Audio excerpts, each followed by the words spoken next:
नमस्कार प्रेक्षकांनो, आजच्या एपिसोडमध्ये इथे भूमी त्या गुंड लोकांना मारायला उठते. म्हणत असते की आत्ताच्या आता इथून चालते व्हा. तुमची हिंमत कशी झाली डॉक्टरांवरती हात उचलायची.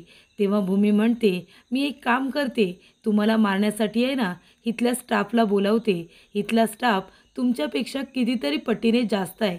सगळे दरवाजे बंद करायला सांगते आणि त्या सगळ्यांना तुम्हाला मारायला सांगते. मग काय तुमची हालत होईल ना ते तुम्ही बघालच. तेव्हा भूमी म्हणत असते, आणि अजून एक महत्त्वाची गोष्ट, तुमच्या विरोधात जर पोलीस कंप्लेंट केली ना तर तुम्हाला इथे नक्की कुणी पाठवलंय ना या सगळ्या गोष्टीसुद्धा समोर येतील. तेव्हा तुमच्या विरोधात पोलीस कंप्लेंट केल्यानंतर तुमची काय हालत होईल ही जर बघायची असेल तर थोडा वेळ इथेच थांबा. तेव्हा इथे प्रेक्षकांनो, भूमीने आता त्या गुंड लोकांची चांगलीच आता वाट लावलेली असते. त्यांची अगदी हजेरी घेतलेली असते. भूमी म्हणते, आता निघताय की बोलू इथे पोलिसांना, सांगा ना बोलू का. तेव्हा इथे सर्व गुंड लोक लगेचच तिथून पळ काढतात. कारण भूमी आता सगळ्यांच्या अंगावरती चांगलीच ओरडते, सगळ्यांना चांगला धडा शिकवते. तेव्हा इथे आता बबन असू दे किंवा दीपक, सगळेजण तिथून धावपळत निघून जातात. तेव्हा इथे भूमी ज्या पद्धतीने आता गुंड लोकांशी बोलत असते तेव्हा इथे संकर्षण तिच्याकडे बघतच राहतो. इथे आता भूमीचा हा शूरवीरपणा आकाशला बरोबर माहिती असतो. कारण भूमीने किती वेळा तरी संपूर्ण संकटातून आकाशला बाहेर काढलेलं असतं. तेव्हा इथे भूमी कशा पद्धतीने गुंड लोकांशी टॅकल करू शकते हे आकाशला बरोबर माहिती असतं. त्यानंतर आकाशला सुद्धा आश्चर्य वाटतं की भूमी संकर्षणसाठी एवढा मोठा स्टँड घेते. त्याच्यानंतरला आकाश समोर येतो आणि संकर्षणला विचारतो की डॉक्टर संकर्षण, तुम्ही ठीक आहात ना.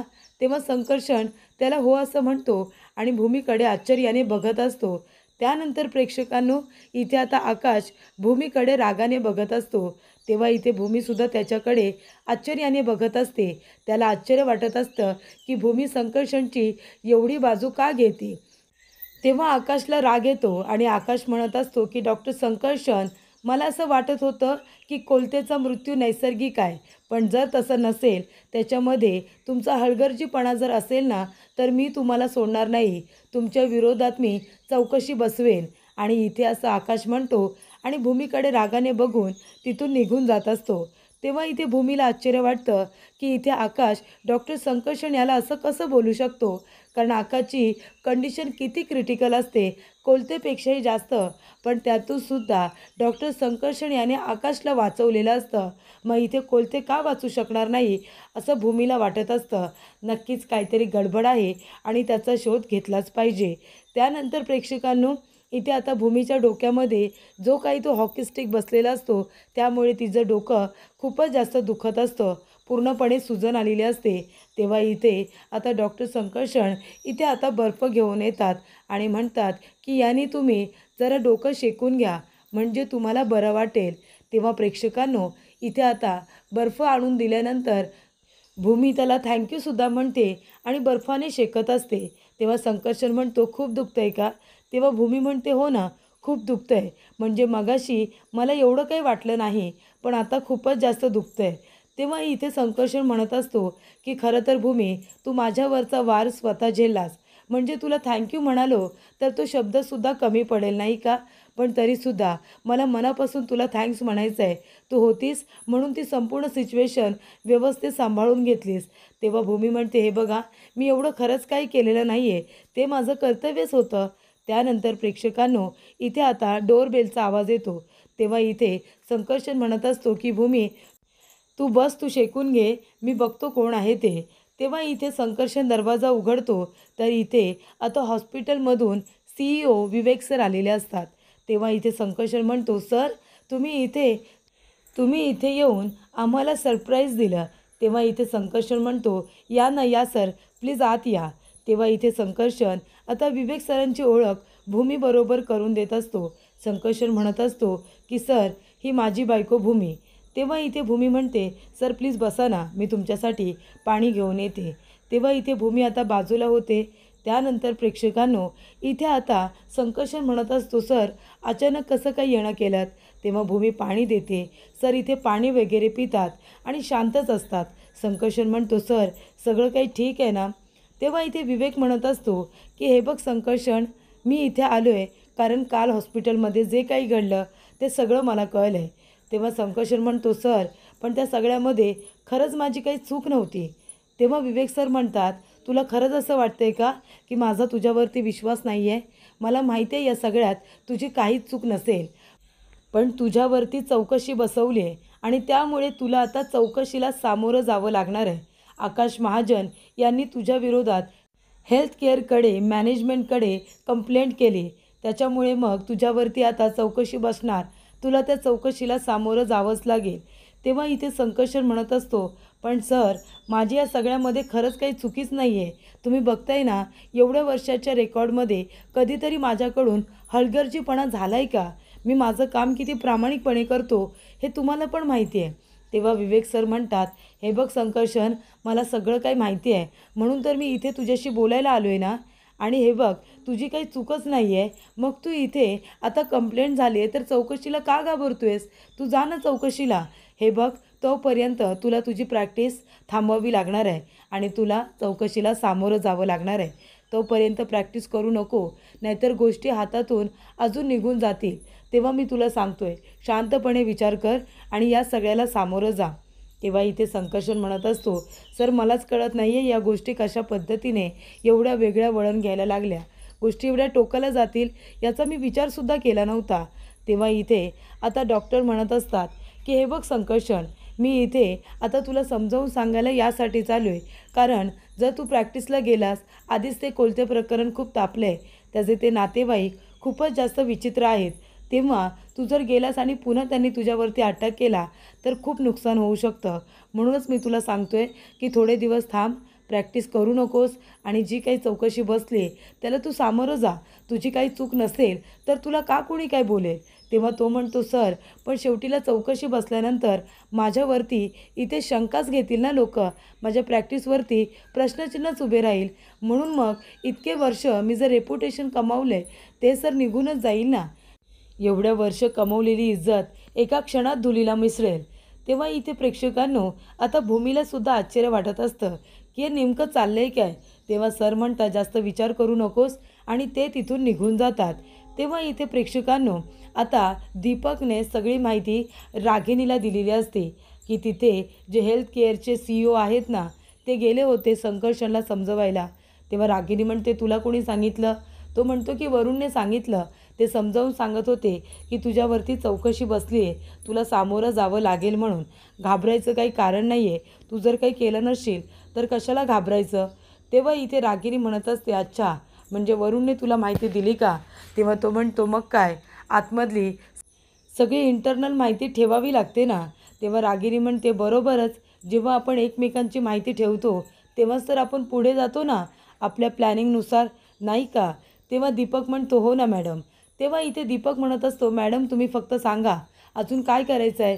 अजून त्या संकर्षणला त्रास द्यायचा आहे का? अजून गैरसमज निर्माण करायचे आहेत? तेव्हा रागिणी म्हणते, नाही नको नको, अजून आपल्याला काही करायचं नाही आहे, नाहीतर प्रकरण पोलीस स्टेशनपर्यंत जाईल आणि जर हे प्रकरण पोलीस स्टेशनपर्यंत गेलं तर मग ते मुळापासून चौकशी सुरू करतील. मग कोलते कुठे काम करतोय, ऑफिसमध्ये नक्की काय झालं, ते बोर्ड कसं डोक्यामध्ये पडलं, ते बोर्ड इतकं सैल कसं काय होतं, बरोबर की नाही, या सगळ्याच गोष्टी समोर येतील. आणि मग चौकशी करता करता जर त्या वॉचमनपर्यंत पोचले ना तर तो वॉचमन आपलं नाव घेईल आणि मग सगळा खेळ खंडोबा होईल. आपण आपल्याच पायावरती धोंडा पाडून घ्यायचा नाही आहे, कळलं ना तुला? जे काही चाललं आहे तसंच चालू राहू दे. तेव्हा इथे दीपक म्हणतो, ठीक आहे मॅडम, तुम्ही बोलताय ते पण बरोबर आहे. तेव्हा इथे रागिणी म्हणत असते, आता हे लेटर आहे ना, हे लेटर तुला कोलतेच्या बायकोकडे नेऊन द्यायचं आहे. आता कोलतेच्या बायकोला सांगायचं नुकसान भरपाई म्हणून आता मोठी रक्कम मागून घ्यायची, याच्यावरती मोठी रक्कम टाकायला सांग आणि असं काहीतरी कर की त्यातली अर्धी रक्कम ही आपल्याकडे आली पाहिजे. तेव्हा दीपक म्हणतो, मॅडम किती हुशार आहोत तुम्ही, म्हणजे एका दगडात कसे 4-5 पक्षी एकदम मारायचे हे तुमच्याकडून शिकायला हवं. आणि त्याचबरोबर रागिणीने त्याला पुढचा प्लॅनसुद्धा समजावून सांगितलेला असतो. त्याचबरोबर प्रेक्षकांनो इथे आता भूमी आलेली असते आकाशला भेटायला. तेवढ्यातच मनू तिथे भेटते आणि मनू म्हणत असते, ताई बरं झालं तू आलीस आणि आपण दोघीजणी बाहेरच भेटतोय. अगं तुला माहिती आहे का, कोलते प्रकरण जे काही झालं ते मलासुद्धा कळलं आणि इथे डॉक्टर संकर्षण यांच्यावरती चौकशी बसली आहे आणि भाऊजींनी कंप्लेंट केली आहे त्यांच्या विरोधामध्ये. तेव्हा भूमी म्हणते, हो मला माहिती आहे, त्याचबद्दल मला जरा आकाशबरोबर बोलायचं आहे म्हणून मी आली आहे. कारण म्हणून तुला पण माहिती आहे डॉक्टर संकर्षण कामाच्या बाबतीत कधीच आपल्या पेशंटच्या बाबतीत हलगर्जीपणा करणार नाही आणि कोण आपलं नाव खराब करेल. डॉक्टर संकर्षण किती प्रामाणिक आणि हुशार डॉक्टर आहेत. आकाशच्या वेळेला आपण आपल्या डोळ्याने बघितले ना कशा पद्धतीने त्याने आकाशला ऑपरेट केलं होतं. इतक्या क्रिटिकल कंडिशनमधून त्याला बाहेर काढलं होतं. मग कशा पद्धतीने आता त्यांच्याकडून हलगर्जीपणा होऊ शकतो हे शक्यच नाही आहे. मी त्यांना आता व्यवस्थित ओळखते. त्यानंतर भूमी म्हणते, आणि बघ ना इथे आता कोलतेची बायको तीसुद्धा अचानकपणे त्यांच्यावरती आरोप करायला लागली. म्हणजे तिचा नवरा गेला आहे ते सोडून ती अचानक या गोष्टींमध्ये कशी काय घुसली मला तेच कळत नाही आहे. तेव्हा भूमी म्हणते, म्हणू म्हणजे ज्या वेळेला कोलतेची बायको रडत होती तेव्हा रागिनी आत्या तिचं सांत्वन करायला गेल्या होत्या आणि त्याच्यानंतरलाच ती आली आणि इथे तिने संकर्षणची कॉलर पकडली. मला असं वाटतंय की हे सगळं रागिनी आत्यानेच केलं असेल. तेव्हा मानसी म्हणते, हो ताई त्या करूच शकतात, त्या काहीही करू शकतात. तेव्हा भूमी म्हणते, हो ना म्हणूनच मी आली आहे इथे आकाशबरोबर बोलायला. त्यानंतर प्रेक्षकांनो इथे आता बाळ खूपच जास्त रडत असतं. क्षितिजा रडत असते आणि आकाश तिला शांत करण्याचा प्रयत्न करत असतो. तेवढ्यातच तिथे आता आकाश म्हणत असतो, अगं पिल्लू काय झालं आहे, का रडतेस तू, तुला भूक लागले का, तर तू दूधसुद्धा घेत नाही आहेस, दूधसुद्धा पित नाही आहेस तू, त्याच्यानंतर तू गप्प पण बसत नाही आहेस, तू झोपत पण नाही आहेस. आता बाबा अजून काय काय करेल सांग बरं तू. शांत हो ना बाळा, शांत हो ना. बरं पिल्लू मी एक काम करतो, आईने ना तुझ्यासाठी एकदा अंगाई गायली होती, मी ती माझ्या मोबाईलमध्ये रेकॉर्ड करून ठेवली, तुला ऐकवतो हां, तुला ऐकवतो. तेव्हा इथे आता आकाश आपल्या खिशातून मोबाईल काढतो आणि मोबाईलवरती ती अंगाई लावतो. तेव्हा इथे अंगाई लावल्यानंतर ती सुरूच होणार असते. तेवढ्यातच त्या मोबाईलवरती मेसेज येतो, त्याच्यामुळे लावलेलं गाणं बंद होतं. त्यानंतर प्रेक्षकांनो आकाश म्हणत असतो, काय रे कोण मेसेज करते, आमच्या पिल्लूचं गाणं बंद झालं ना, आमच्या पिल्लूचं गाणं बंद झालं. तेव्हा इथे भूमी आता स्वतःच इथे गाणं बोलायला सुरुवात करते. भूमी म्हणत असते, निजली रात निजे चांदोबाई, बाळाला झोप काग येत नाही. इतक्या सुंदर पद्धतीने तिने ही अंगाई आता गायलेली असते. तेव्हा इथे आकाश भूमीकडे बघतच राहतो. भूमीसुद्धा आकाशकडे बघत असते आणि क्षितिजाला घेण्यासाठी आपले हात पुढे करते. तेव्हा आकाश भूमी दोघेजण एकमेकांकडे बघण्यामध्ये पूर्ण आता रमलेले असतात. तेवढ्यातच इथे रागिनी आपला मोबाईल घेते आणि आकाश आणि भूमी यांचा फोटो आपल्या मोबाईलमध्ये क्लिक करते. कारण जिथे तिथे तिला फक्त आग लावायची असते. जे काही मिळेल ते तिला शूट करायचं असतं, फोटो काढायचे असतात आणि एकमेकांना पाठवायचे असतात आणि त्याच्यातून आग लावायची असते. तेव्हा पौर्णिमाला बघा, पौर्णिमाला किती हसू येतं आहे. पौर्णिमाला जेव्हा कळेल ना की रागिनीनेच इथे अभिजितला मारून टाकलं आहे, तेव्हा इथे पौर्णिमाचा चेहरा खरा बघण्यासारखा होणार आहे प्रेक्षकांनो. त्यानंतर इथे आता आकाश भूमीकडे बाळाला देतो. भूमी इथे आता बाळाला घेते. तेव्हा इथे आकाश म्हणत असतो, काय गं लब्बाड, मगाशी रडत होतीस ना, आई आल्यानंतर लगेच गप्प बसलीस. तुलासुद्धा हेच सांगायचं आहे ना पिल्लू की आईबाबांनी एकत्र आलं पाहिजे, एकत्र राहिलं पाहिजे. तुला आम्हाला दोघांना एकत्र बघायचं आहे, हो ना पिल्लू. तेव्हा इकडे आकाश आता हे सगळं भूमीसमोर मुद्दामूनच म्हणत असतो. तेव्हा इथे भूमी म्हणते, ये पिल्लू ये, रडतेस का तू, ये आईकडे ये हां, आई तुला झोपवेल आता. तेव्हा इथे प्रेक्षकांनो आता भूमी आकाशच्या शब्दांवरती काहीच बोलत नाही. जेव्हा आकाश म्हणतो की आईबाबांनी एकत्र राहिलं पाहिजे ना, त्याच्यावरती ती त्याला इग्नोर करते, बाळाला घेते आणि आता पाळण्यामध्ये झोपवत असते. तेव्हा इथे आता आकाश म्हणत असतो, भूमी मी काय बोलतोय तुला, काय विचारतोय तू, मला उत्तर देत नाही आहेस, पण तू क्षितिजाला उत्तर द्यायला बांधील आहेस. तू कधी घरी परत येणार आहेस ते सांग बरं आधी, कधी येणार आहेस तू परत. तेव्हा इथे भूमी काहीच बोलत नाही.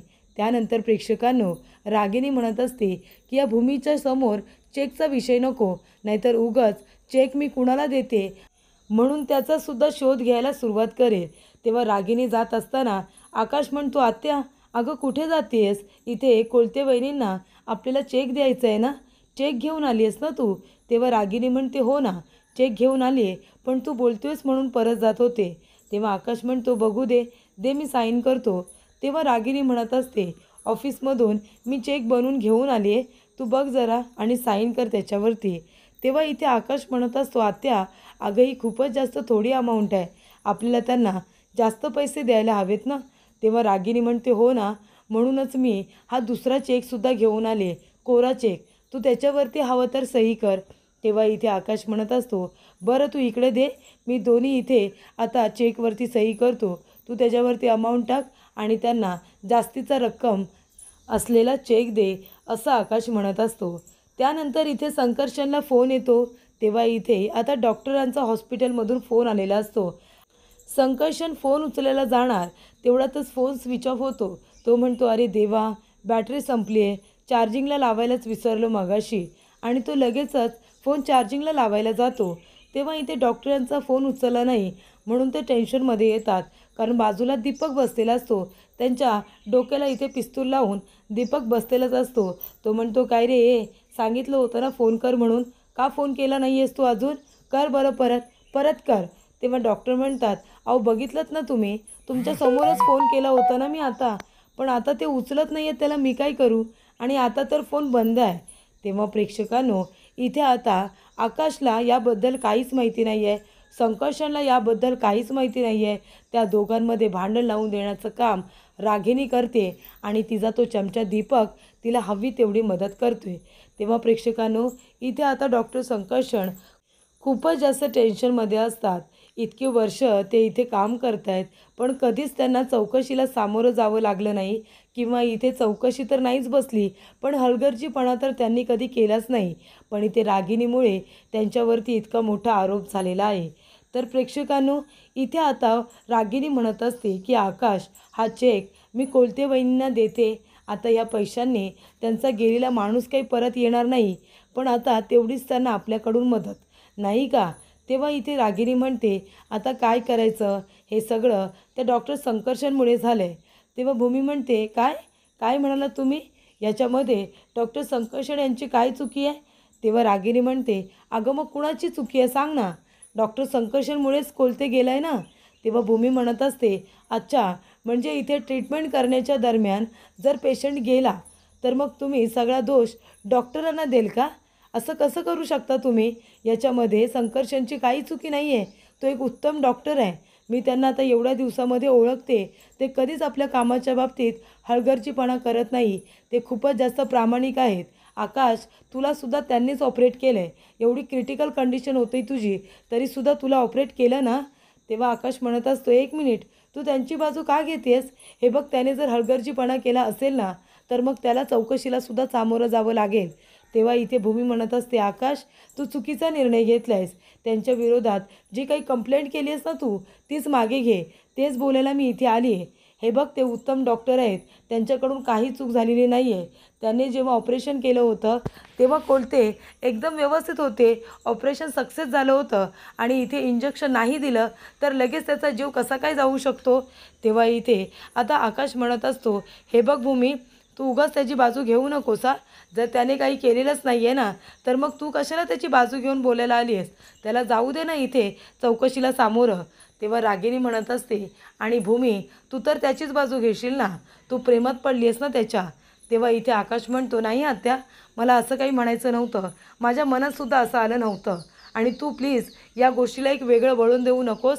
मला फक्त हे बोलायचं आहे की भूमी, तुला जर वाटत असेल ना की तो निर्दोष आहे, तर तो निर्दोष असल्याचे ना पुरावे दे मला. पुरावे हवेत, कारण का तो निर्दोष आहे हे जर पुरावे असतील तरच त्याच्यावरती विश्वास ठेवला जाईल, असं आता आकाश म्हणतो. तेव्हा इथे भूमी त्याच्याकडे आश्चर्याने बघायला लागते की इथे आकाशला प्रत्येक गोष्टीचे पुरावे का हवे असतात. त्यानंतर प्रेक्षकांनो, पुढील भागामध्ये इथे आता भूमी जात असताना आकाशला म्हणत असते की आकाश, आणि एक गोष्ट लक्षात ठेव, तुझी डॉक्टर संकर्षण यांच्यावरती कंप्लेंट केली आहेस ना, ती तू मागे घे, कारण जेव्हा पोस्टमॉर्टम रिपोर्ट येईल ना तेव्हा त्याच्यामध्ये असं काहीही येणार नाही आहे, कळलं तुला? तेव्हा इथे डॉक्टर संकर्षण येतात आणि म्हणतात की हो, पण जर रिपोर्ट मॅनेज नाही केले तर, जर रिपोर्ट मॅनेज केले तर तुम्हाला जसा हवा आहे ना तसा रिपोर्ट येईल. तेव्हा डॉक्टर संकर्षण यांना तिथे बघून आता खूपच जास्त आश्चर्य वाटलेलं असतं. कारण प्रेक्षकांनो, इथे आता डॉक्टर संकर्षण हे आता आकाशच्या घरी आत्तापर्यंत आले नव्हते, पण आता ते आलेले असतात. कारण गोष्ट त्यांच्या मानाची असते. तेव्हा इथे रागिनी, आकाश, अथर्व, मानसी सगळेच त्यांच्याकडे आश्चर्याने बघायला लागतात. त्यानंतर प्रेक्षकांनो, इथे डॉक्टर संकर्षण याच्यासाठी आलेले असतात, कारण त्यांना कळलेलं असतं की या प्रकरणामध्ये त्यांना फसवलं जातं आहे. पण त्याच्यामागे कोण आहे, आकाश आहे की रागिनी आहे, हे फक्त इथे डॉक्टर संकर्षण यांना कळत नसतं.